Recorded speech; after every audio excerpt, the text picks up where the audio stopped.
विलीनीकरणाचा समोरून प्रस्ताव आल्यास पक्षांतर्गत चर्चा होऊ शकते असं सुनील तटकरे यांनी स्पष्ट केलंय। दादांची भाजपसोबत जाण्याची भूमिका स्पष्ट होती असेही तटकरे म्हणाले। दरम्यान विलीनीकरण होणार होतं, दादा नेतृत्व करणार होते असा लेख शशिकांत शिंदेंनी लिहिलाय। अदृश्य शक्तींच्या कारवायांमुळे दादा राष्ट्रवादीतून बाहेर पडल्याचंही त्यांनी म्हटलंय। यावर पुन्हा असं वक्तव्य केलं तर जशास तसं उत्तर देणार असा इशारा तटकरे यांनी दिलाय। पुढील जे वाक्य आहे, अदृश्य शक्तीच्या कारवाया, धमक्या व खोट्यानाट्या षडयंत्र करून केलेल्या आरोपामुळे अजितदादांना राष्ट्रवादीतून बाहेर पडून वेगळा गट स्थापन करावा लागणार होता याची आपल्याला कल्पना व जाणीव आहे। परंतु झालेली चूक पुन्हा दुरुस्त करायची अशा विचाराने दादा मागील 4-5 महिन्यापासून कामाला लागले होते। याला माझं खूप ऑब्जेक्शन या ठिकाणी आहे। अशा वेळीचं वक्तव्य किमान शशिकांत शिंदेंनी दादांच्या या दुर्दैवी अपघाती निधनाच्या नंतर लेखी स्वरूपामध्ये किंवा तोंडी करू नये असं मला स्पष्टपणे त्या ठिकाणी वाटतं। भारतीय जनता पक्षाबरोबरती आपण असलं पाहिजे ही भूमिका दादांची अनेक वर्षापासूनची होती। अशा पैचं लिखाण त्यांनी करू नये अशी माझी त्यांना विनंती आहे। यापुढे जर काय ते अशा आरोपांच्यामुळे दादाने हा निर्णय घेतला असं जर काय बोलत राहतील तर योग्य पद्धतीने त्यांना उत्तर राष्ट्रवादीचा अध्यक्ष म्हणून सुनील तटकरे देईल। जेव्हा केव्हा कोण चर्चा सुरू करेल त्यावेळेला वहिनी आहेत, कारण त्या आमच्या नेते आहेत, उपमुख्यमंत्री आहेत, उद्याच्या भवितव्याच्या कालावधीमध्ये आणखीन पक्षाची जबाबदारी त्यांच्यावरती येईल आणि पक्षाचे वरिष्ठ नेते मंडळ आहेत। या संदर्भामध्ये एखादा प्रस्ताव किंवा एखादा विचार कोणी मांडला तर मग त्या बाबतीमध्ये पक्षाच्या कोर ग्रुपमध्ये चर्चा होऊ शकते। राष्ट्रवादीच्या विलीनीकरणावरून दावे प्रतिदावे केले जात आहेत आणि राष्ट्रवादीचं विलीनीकरण झालं पाहिजे आणि दादांच्या राष्ट्रवादीमधले 70% आमदार विलीनीकरणाच्या बाजूने आहेत असा दावा हिरामण खोसकर यांनी केलाय। तर दुसरीकडे जुन्नरमध्ये दोन्ही राष्ट्रवादी एकत्र काम करणार असं माजी आमदार बेनके यांनी म्हटलंय। यावरून एकत्रित बसून चर्चा करू, याबद्दल अधिक बोलायचं नाही अशी भूमिका प्रदेशाध्यक्ष सुनील तटकरे यांनी मांडली।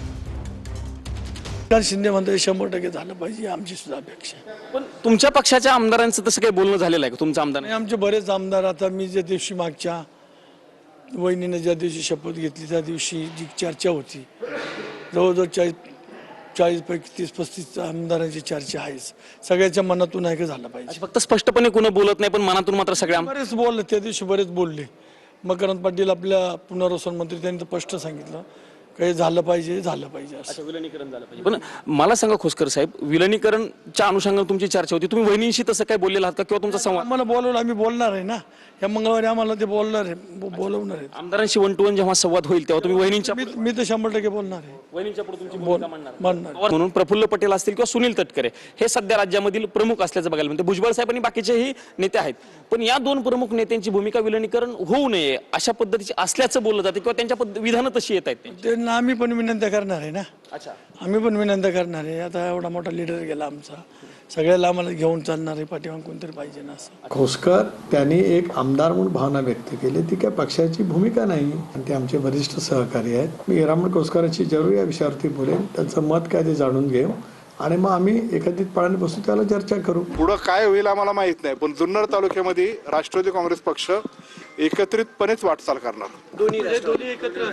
दोन्ही राष्ट्रवादी एकत्रितपणेच वाटचाल करणार। जिल्ह्यासाठी काही असे ते मला नाही माहिती। मी जुन्नर तालुक्यापुरतं सीमित सांगू शकतो, बाकी इतर तालुक्यांचं किंवा महाराष्ट्राचं किंवा वरिष्ठ नेत्यांचं मी सांगू शकत नाही। 2 राष्ट्रवादी स्प्लिट झाल्यामुळं जे आम्हाला फटका बसला ते आम्ही आता सारं विसरून आम्ही एकत्रितपणे पुढे जाण्याचं ठरवलेलं आहे।